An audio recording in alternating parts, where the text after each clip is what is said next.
हाय दोस्तों हम लोग सिविल इंजीनियरिंग पॉइंटर बुक से आज चैप्टर नंबर 7 पारगम्यता के पॉइंट देखते हैं। कारण पदार्थों का वह गुण जिसके कारण उसमें से पानी बह सकता है कहलाता है पारगम्यता कहलाता है। पारगम्यता का गुण पाया जाता है सरंध्र पदार्थों में। किसमें पाया जाता है? सरंध्र पदार्थों में।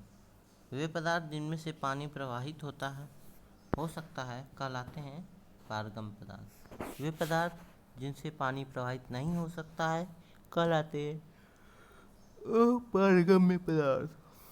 इम्परमिबल मटेरियल। मृदा का वह गुण जिससे वह अपने में से पानी को रिसने दे कहलाता है पारगम्यता। एक महीन कड़ी मृदा रखती है निम्न पारगम्यता एवं उच्च संपीड्यता। एक महीन कड़ी मृदा रखती है तो महीन कड़ी मृदा में पारगम्यता निम्न होगी तथा संपीड्यता उच्च होगी।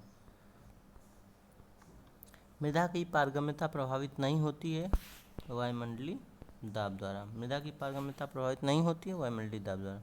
भिन्न भिन्न मृदाओं की पारगम्यता होती है तो अलग अलग मृदाओं की पारगम्यता अलग अलग होती है।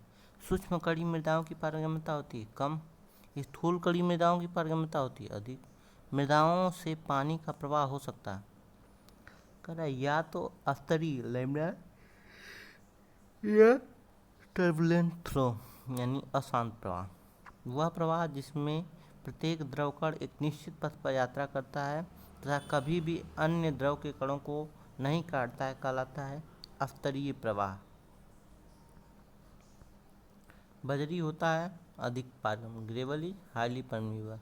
मृदा के माध्यम से जल प्रवाह के सिद्धांत का सर्वप्रथम अध्ययन किया डार्सी द्वारा 1856 में। डार्सी के नियमानुसार प्रति इकाई क्षेत्रफल से जल प्रवाह या निर्वहन की दर समानुपाती होती है द्रव्य ढाल के।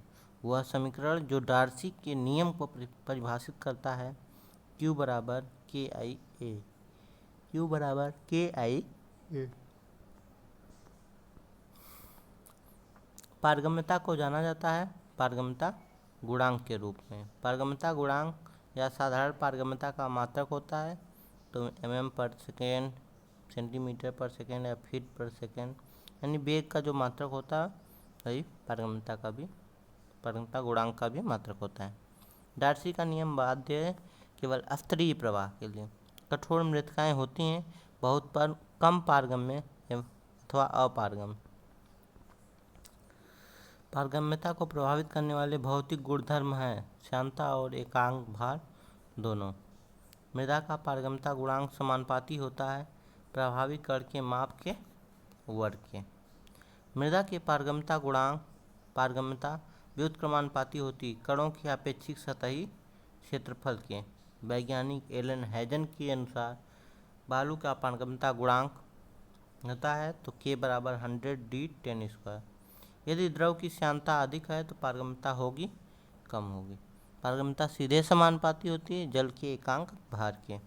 पारगम्यता व्युत्क्रमानुपाती होती है जल की श्यानता के। तापमान बढ़ने के साथ पारगम्यता बढ़ती है। यदि मृदापिंड पूर्णतः संतृप्त हैं तो पारगम्यता होगी अधिक होगी। यदि मृदा का एकांक भार अधिक है तो पारगम्यता होगी कम।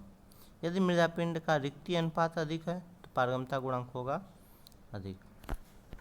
पारगम्यता गुणांक समानुपाती होता है E² के। पारगम्यता के 3 प्रकार से ज्ञात की जाती है। पारगम्यता 3 प्रकार से ज्ञात की जा सकती है प्रयोगशाला परीक्षण द्वारा बाय लेबोरेटरी टेस्ट द्वारा। तो लेबोरेटरी में 2 system constant head method and variable या फॉलिंग हेड मेथड। और स्थलीय परीक्षण में है पंपिंग इन विधि और पंपिंग आउट। पंपिंग इन पंपिंग आउट। और प्रायोगिक सीधे दृष्टिकोण या अप्रत्यक्ष विधियाँ भी हैं। पारगम्यता ज्ञात करने के लिए स्थिर शीर्ष विधि सबसे उपयुक्त है स्थूल कड़ी मृदाओं के लिए। पारगम्यता ज्ञात करने की चल शीर्ष विधि सबसे उपयुक्त है तो महीन कड़ी मृदाओं के लिए। पारगम्यता ज्ञात करने के लिए चल शीर्ष विधि सबसे उपयुक्त है तो महीन कड़ी मृदाओं के लिए। सहसंजक मृदाओं की पारगम्यता ज्ञात की जाती है गिरते शीर्ष पारगम्यता परीक्षण द्वारा, यानी फॉलिंग हेड परमिबिलिटी टेस्ट द्वारा। स्थिर शीर्ष पारगम्यता परीक्षण का प्रयोग किया जाता है अधिक पारगम्य मृदाओं के लिए। स्थिर शीर्ष पारगम्यता परीक्षण में प्रदर्श की लंबाई मापी जाती है पीजोमीटर नली के प्रयोग द्वारा। जल शीर्ष विधि का प्रयोग किया जा सकता है कम पारगम्य मृदाओं के लिए।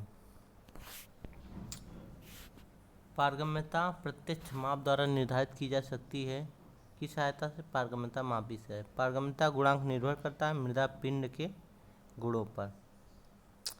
पॉइजली का समीकरण क्या है? के बराबर C D square gamma W by eta e cube upon 1 plus ई।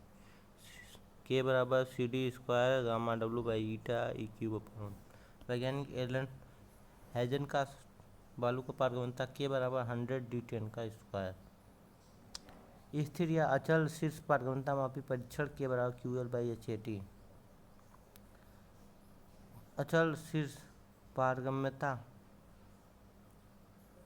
परीक्षण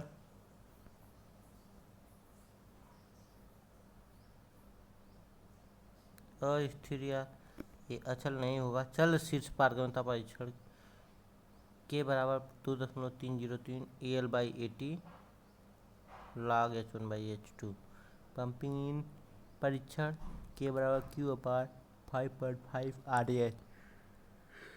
पंपिंग आउट परीक्षण अपरुद्ध परत के लिए के बराबर 2.303 Q log R1 log R2 by R1 pi H2 square minus pi H1 square.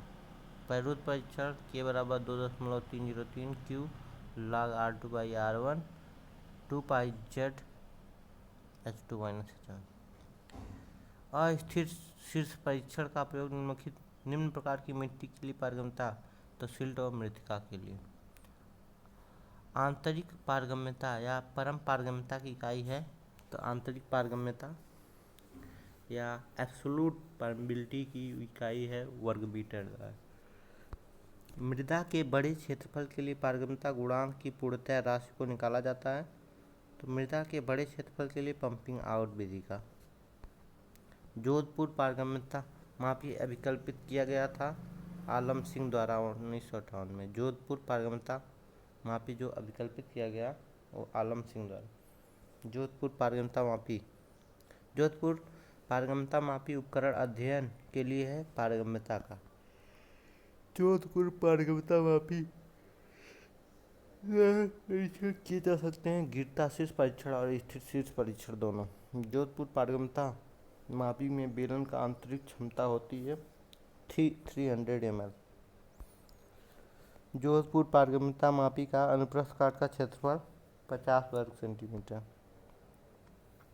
पारगम्यता परीक्षण को कहा जाता है क्षैतिज केशिका परीक्षण। केशिका पारगम्यता परीक्षण निर्धारित करने के लिए प्रयोग किया जाता है पारगम्यता गुणांक। केशिका पारगम्यता परीक्षण में संतृप्ति को माना जाता है तो 100%। मृदा जमाव की औसत पारगम्यता निर्भर करती है प्रवाह की दिशा पर। मृदा में केशिका जल उत्पन्न होता है शून्य रंध्र जल दाब द्वारा। वह मृदा जिसमें केशिकात्व की ऊंचाई न्यूनतम होती है बजरी।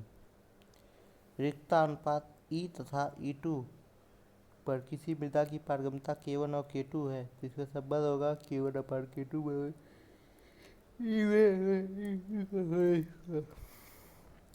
K1 अपान K2 बराबर E1 अपान E2 का होल स्क्वायर। यदि मृदा का पारगम्यता गुणांक 10⁻⁻7 सेंटीमीटर पर सेकेंड हो तो मृदा होगी मृतिका होगी। यदि मृदा की पारगम्यता 0.8 mm पर सेकेंड हो तो मृदा प्रकार का होगा तो बालू होगा।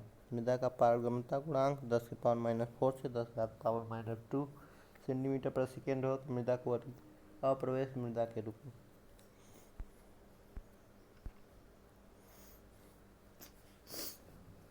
यहाँ देखिए कुछ महत्वपूर्ण तथ्य हैं। जब मिट्टी की जमाव में विभिन्न पारगम्यता कई क्षैतिज परतें होती हैं तो पारगम्यता का औसत लंबवत एवं क्षैतिज प्रवाह भिन्न भिन्न। तो लंबवत अवशित ऊर्ध्वाधर प्रवाह के भी बराबर होता है H1 + H2 + H3 ... upon H1 by K1 upon H1/K1 plus H2/K2 plus ऐसी डॉट डॉट। औसत क्षैतिज पारगम्यता KH बराबर होती है K1 H1 plus K2 H2 plus K3 H3 अपार H1 प्लस H2 प्लस 3।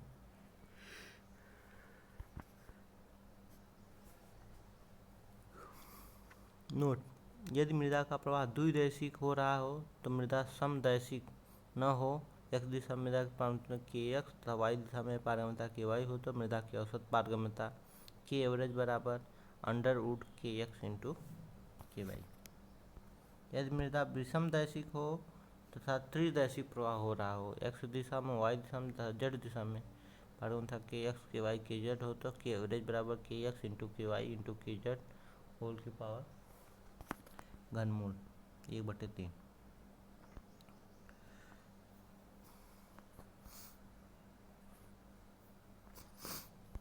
अगिरता या अस्थिर शीर्ष पारगम्यता मापी में खड़ी नली में जल की ऊंचाई H1 से H2 होने में उतना ही समय लगता है जितना H2 से H3 होने में लगता है, तब H1 H2 H3 तीनों गुणोत्तर श्रेणी में।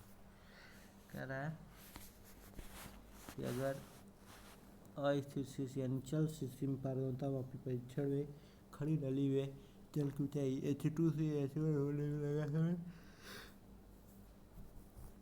H2 से H3 होने में लगा समय बराबर है, तो ऐसे में H1 H2 H3 गुणोत्तर श्रेणी में होंगे। क्षैतिज दिशा में पारगम्यता का मान ऊर्ध्वाधर दिशा में पारगम्यता के मान की तुलना में होता है अधिक होता है। तो दोस्तों यहाँ पे ये चैप्टर समाप्त हुआ। अगर वीडियो अच्छा लगा